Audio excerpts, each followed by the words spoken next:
নমস্কার সবাইকে, সঙ্গীতার স্বাদকারণে সবাইকে স্বাগত। আজকে একটা রেসিপি নিয়ে তোমাদের সামনে চলে আসলাম। এটা খয়রা মাছের একটা রেসিপি, যেটা নাকি একদম কোনো মশলা ছাড়াই তৈরি করেছি আমি, শুধু বেগুন দিয়ে খয়রা মাছের ঝোল। যদি ভালো লাগে তাহলে আমার চ্যানেলটা একটু সাবস্ক্রাইব করে দিও আর লাইক করে দিও।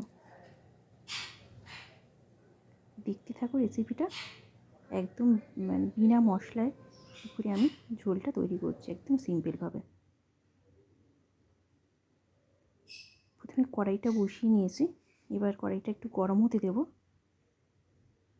তারপর এর মধ্যে দিয়ে দিলাম সর্ষের তেল। তেলটা একটু গরম হবে,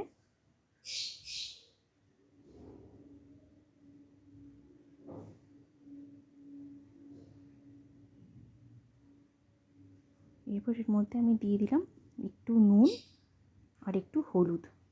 এতে মাছটা ভাজার সময় বেশি তেল ছেটে না, আর মাছটা কড়াইতে লেগে যাওয়ার সম্ভাবনাটা কম থাকে।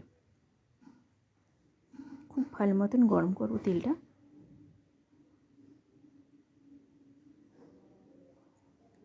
এবার খুন্তি দিয়ে এরমভাবে চারিদিকে ছড়িয়ে নিয়েছি তেলটা। এরপর এর মধ্যে একে একে মাছগুলো আমি ছেড়ে দেবো। আমি মাছটা মাঝখান থেকে ভাগ করে নিয়েছি, কারণ আস্ত মাছ থাকলে ভাজতে অনেক তেল লাগে, আর আমি যেহেতু একটু তেলটা অ্যাভয়েড করি, কম তেল রান্নার চেষ্টা করি, তাই আমি ছোট করে পিস করে নিয়েছি। মাছগুলো ভাজা হয়ে গেছে, তুলে নিলাম। এবার এই তেলেই, আমি আর কোনো তেল অ্যাড করব না, এই তেলেই আমি দিয়ে দেবো কালো জিরে ফোড়ন, আর তার সাথে একটা আস্ত কাঁচা লঙ্কাকে মাঝখান থেকে চিড়ে দিয়ে দেবো। এবার এর মধ্যে বেগুনগুলোকে আমি ছেড়ে দেবো।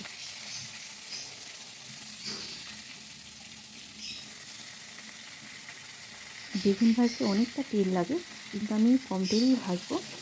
একদম কম করে দিয়ে, ফ্লেমটা কমে দিয়ে ঢেকে ঢেকে ভেজে নেব, তাহলে ভাজাটা ঠিকঠাক হবে। বেগুনের মধ্যে আমি নুন আর হলুদ দিয়ে দিচ্ছি।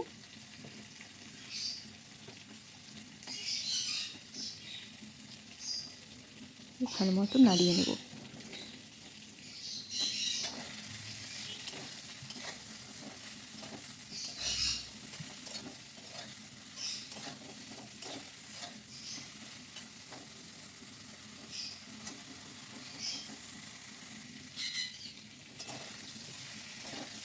ভালো মতো নাড়িয়ে চাড়িয়ে নেব। যেহেতু তেলটা কম আছে, তাই জন্য আমাদের সবকটা বেগুনকেই ভাজতে হবে।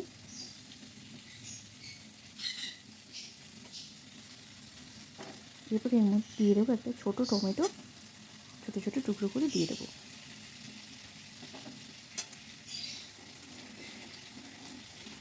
যেহেতু কাঁচা লঙ্কা দিয়েছি, কাঁচা লঙ্কাটা পেস্ট করে দিইনি, আস্ত কাঁচা লঙ্কা দিয়েছি, তার জন্য এর মধ্যে দিয়ে দেবো অল্প করে শুকনো লঙ্কার গুঁড়ো। এতে দেখতে কালারটাও সুন্দর আসবে, আর বেশ একটু ঝাল ঝাল মতন হবে। এই রেসিপিগুলো একটু ঝাল ঝাল হলেই ভালো লাগে।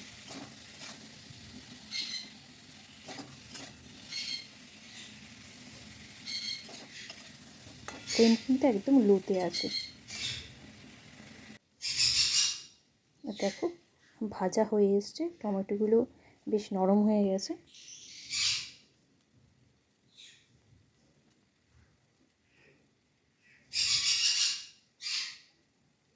এবার এর মধ্যে আমি জল দিয়ে দেবো। গরম জল দিয়ে দিলাম, আর একটু জল দেবো আমি, কারণ এটা একটু ঝোল ঝোল করবো আমি, যেহেতু ভাত দিয়ে খাওয়ার জন্য। আর গরম ভাতের সঙ্গে এই রেসিপিটা দারুণ লাগে। তোমরা ট্রাই করে দেখো, একদম কোনো মশলা ছাড়া, কোনো টাইম লাগে না এটা করতে।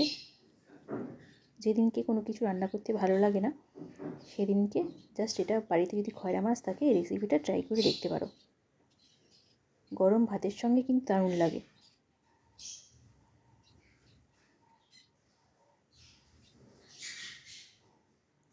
কিংবা হয়তো সারাদিন বাড়িতে ছিল না, রাত্রিবেলা বাড়ি এসে কিছু রান্না করতে ইচ্ছা করছে না, তখন এরকম একটা ঝোল বানালে দেখবে খেতে খুব ভালো লাগছে, টাইমও কম লাগছে। এবার ফুটে ওঠা পর্যন্ত ওয়েট করব। দেখো ভালো মতন ফুটে উঠেছে, এর মধ্যে আমি একটু নুন দিয়ে দিলাম আর খুব সামান্য চিনি, মানে জাস্ট কয়েক দানা চিনি অ্যাড করলাম এর মধ্যে। আর দিয়ে দেবো 2টো কাঁচা লঙ্কা মাঝখান থেকে ভেঙে।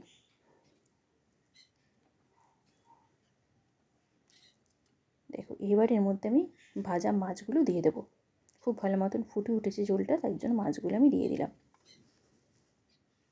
তোমরা চাইলে মাছগুলো আস্ত রাখতে পারো, আমি যেহেতু তেল কম মানে লাগে যেন, তাই জন্য মাছগুলো মাঝখান থেকে ভাগ করে নিয়েছি। এবারে ঢেকে দেবো। এবার কিছুক্ষণ পর ঢাকনা খুললাম। দেখো ঝোলটা এখন এই অবস্থায় আছে, বেগুনগুলোও সিদ্ধ হয়ে গেছে।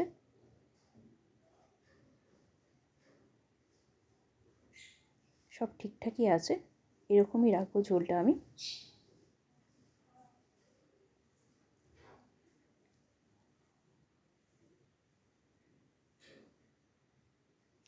এবারে ঢাকা দিয়ে গ্যাসটা অফ করে দেবো, কিছুক্ষণ ঢাকা দেওয়া থাকবে, তারপর তোমাদের ফাইনাল লুকটা শেয়ার করছি। এটা দেখো ফাইনাল লুক। আমি গার্নিশিংয়ের জন্য অল্প কিছু ধনেপাতা দিয়েছি, তোমরা চাইলে স্কিপ করতে পারো। এটা আমার গাছের ধনেপাতা, তাই জন্য মনে হলো দিলাম। তোমাদের যদি ভিডিওটা ভালো লাগে একটু সাবস্ক্রাইব করো চ্যানেলটা। আজকের জন্য ভিডিওটা এইটুকুই, আবার নেক্সট দিনে আরেকটা অন্য কোনো ভিডিও নিয়ে আসবো।